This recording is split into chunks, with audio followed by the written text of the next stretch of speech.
Welcome back. That wasn't it. Is this still going? Yeah. Oh, okay, keep it going. Oh, all right. Hey, everybody, it's Mr. Schaefer. Welcome back to Algebra 2. I know you guys have had a long break, but for these next 6 weeks, this is probably how I'm going to be doing most of the teaching.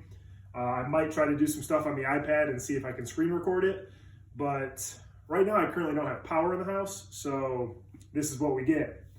As far as grading and stuff like that, I'll talk to you guys about that when we meet face-to-face through Google Meets.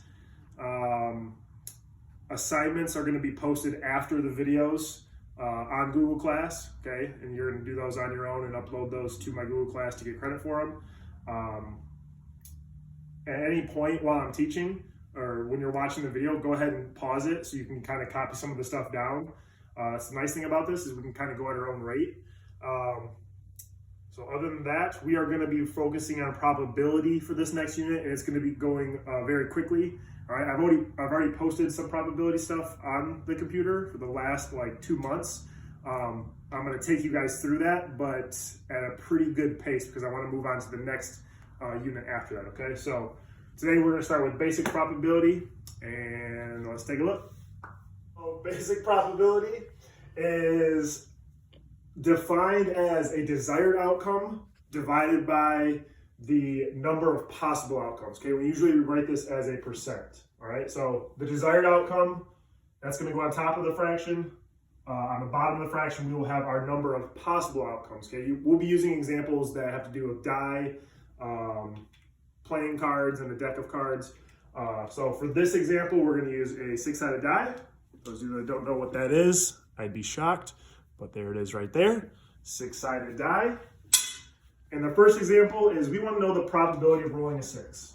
Okay, so example 1, probability of a 6. Okay, this is how it'll look on your homework checks. You'll see a P and then probability of this. Okay, so our desired outcome is a 6. And for this example, you want to think to yourself, okay, well, how many times, if I roll a dice, how many sides have a 6 on it? Well, that's easy. That's 1. So that's the number that goes on top. That's our desired outcome. And then how many possible outcomes are there? Well, if I roll a 6-sided die, there are 6 possible outcomes. So for our first question, the probability of rolling a 6, we'd have 1 out of 6.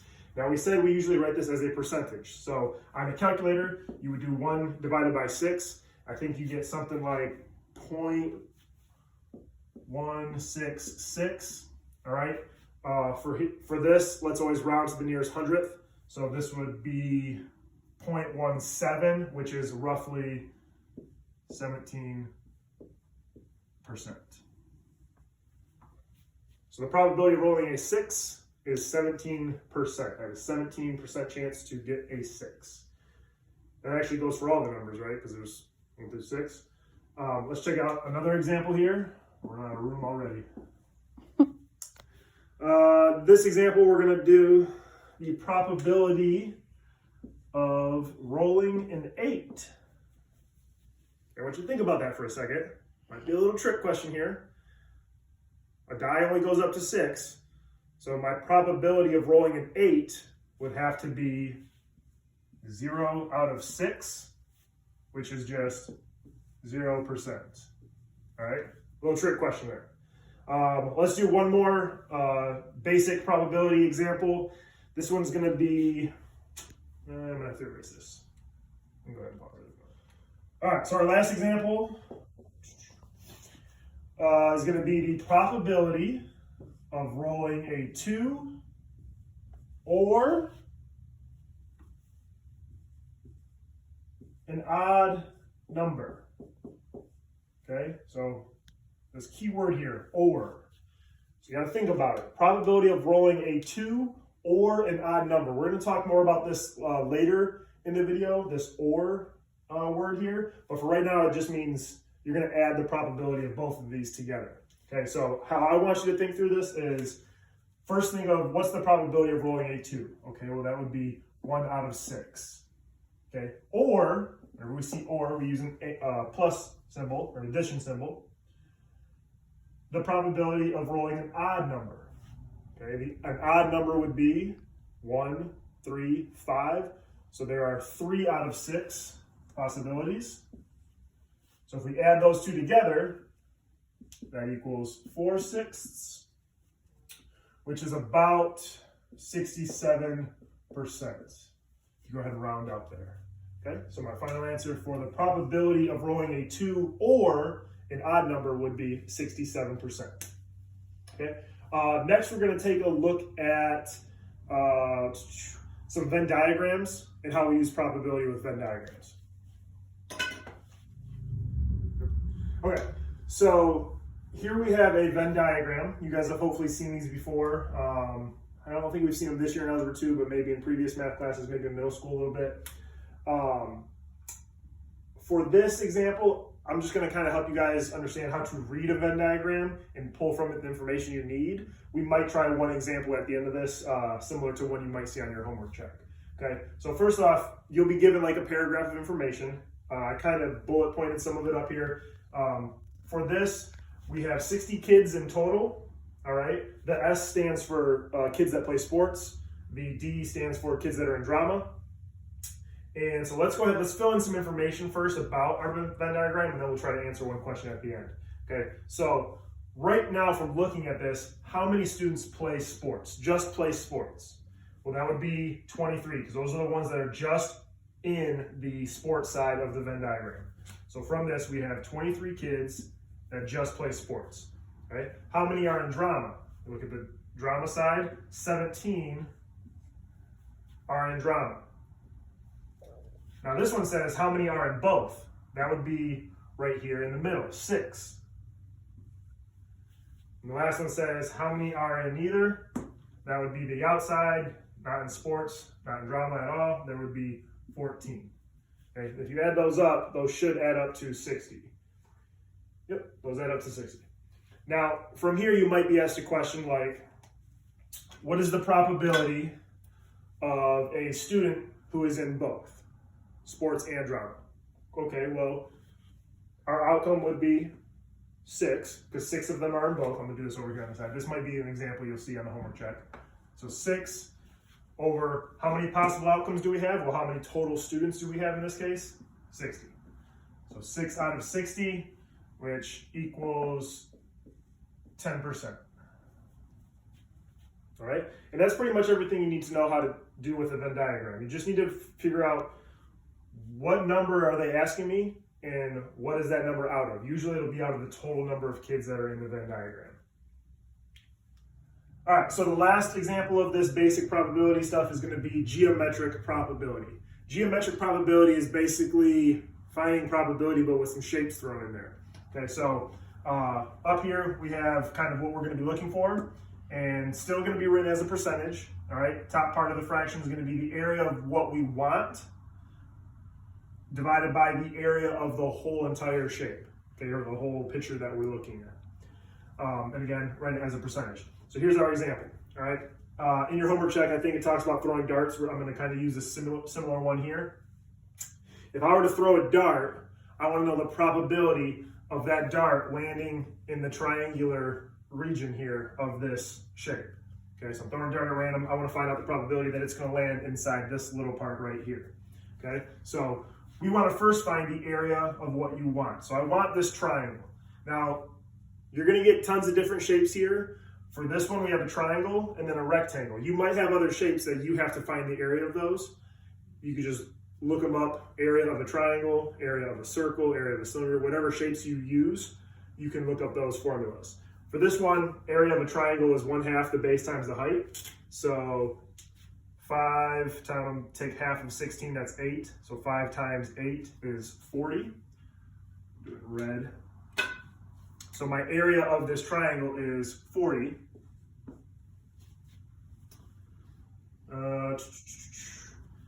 And then I want to divide it by the area of the rectangle, which is going to be the area of a rectangle's length times width. So we have 10 times 22, which is 220. Then I just divide those. Look at my notes for that one. 40 divided by 220 is going to be roughly 18%.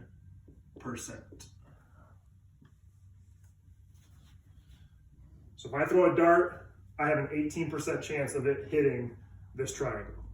All right? So again, area of what you want divided by area of the hole. And I think that covers it for the first homework check. Now we're going to move on to some information on the probability of multiple events for the second homework check. All right, so for our second homework check, we're going to focus on the probability of multiple events. Okay, we did one example earlier like this. We're going to see the word and or again at some point throughout this lesson. But first we got to talk about independent events versus dependent events. Okay, and for independent, that is when one event directly impacts the next or another event. Okay, we're going to use this as an example. All right, these are some myconites. Let's pretend we have 100 myconites in here. All right, if I take one of them out, let's say it's probability 0.1, I got 1 out of 100. Okay, I eat it, I don't put it back in.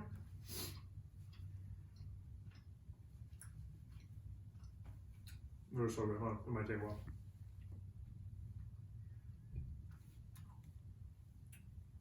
Okay, I pull another one. Did eating that first one directly impact my probability of pulling another one? Next one I have do I have 1 out of 100 chance? No, I have 1 out of 99 chances because I pulled one out and I ate it, so that directly impacted the new total that was in this cool little cup. All right, so that is an independent event. Now, oh, so good. All right, so dependent. We've got one event that doesn't impact the other. Let's say our situation is we have a deck of cards and a bag of marbles. And I want to know the probability of pulling a jack from the deck of cards and then drawing a red marble. Does drawing a jack affect my chances of drawing a red marble? No, it doesn't. So because those events don't have any effect on each other, we call it a dependent event. All right? All right, for the last examples that you might see on your homework check, there are going to be some probability questions that use these two words, the word or and the word and. Okay, whenever you see an or, I want you to think plus, okay, or addition. Whenever you see the word and, I want you to think multiply. All right, so let's try the first one here. First question says the probability of selecting a jack or a 3. Okay. Earlier in this video, we did an example like this where we added the two probabilities together. That's exactly what we're going to do here. So the probability of a jack, let's see, in a deck of cards, there's 52 total. How many of them are jacks? Well, you've got 4 suits. Hello, I'm trying to teach. Hey, come here. Hey, come here. Stop. Ah, he ran away. Right in the middle. Teaching from home. Got interrupted by the cat. Okay. Drawing a jack. 52 total cards. 4 suits, and there's a jack in each suit, so that gives us 4 total jacks. Or, so we say add. Probability of drawing a 3 would also be 4 out of 52. So when we add those two together, we get 8 out of 52. And we still write this as a percent. So 8 out of 52 would be about 15%. Okay, so you have a 15% chance of drawing a jack or a 3 at random.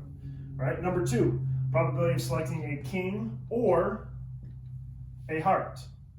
Okay, well, we have to think, how many kings do we have in a deck? We have 4 kings in a deck of cards, so 4 out of 52. When we see or, we use an addition sign. And a heart. So we want to think of, okay, how many hearts are there in a deck? Well, there's 4 suits. So if you divide 52 by 4, I believe you get 13. So you have 13 hearts. Now, this one's special because we have something that's called a repeat. that takes place here. There is, in fact, a king of hearts, so we can't double count that. So we have to minus however many repeats we have. In this case, we have 1 repeat. So you have to minus 1 out of 52. All right, because the king of hearts gets repeated. You can't count it here and also count it there. All right, throws your numbers off a little bit. So when we add these, we get 4 plus 13 is 17, minus 1 is 16. So 16 out of 52 would give us about 31%. Okay, here I think we rounded down to get 15%. Did you walk through again? Did you get him in the camera? Oh, just his tail. Oh, little sneaker. Here we rounded down to get 15. Here I think you would round up to get 31. All right, and our last problem, we have the probability of selecting a red card and, okay, so it's the first example where we use the word and rolling an odd number. So now we're talking about rolling on dice as well. Okay, let's do the first one, probability of selecting a red card. So that would be half of the deck is red. So that would be 26 out of 52.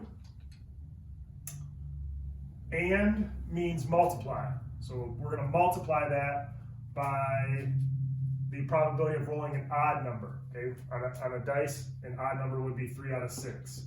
Now, you can make this easy, or you can kind of go the long way. I'm going to make it easy. I'm going to simplify these right now before I multiply across. You could multiply 26 by 3 up top and 52 by 6 on the bottom, and then simplify from there. But I know that 26 out of 52 is 1/2, and 3 out of 6 is also 1/2. So really what I get here is 1/2 times 1/2, which is 1/4, or 25%. All right, so that's it for probability of multiple events. There will be another homework check that I'm going to post right after this video on my Google Classroom. What I want you guys to do for these homework checks is take a picture of your work. You can do it on a blank piece of paper, that's fine. Take a picture of your work and then submit it to the assignment, and that's how you get your credit. Other than that, stay tuned. I'll probably be posting another video shortly this week. 1 second. Where's my kitty? Come here. Come here, buddy.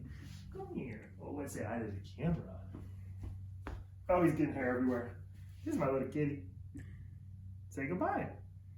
Say goodbye to the camera. We done? Oh, okay. Okay, that's it. We're done. Yeah.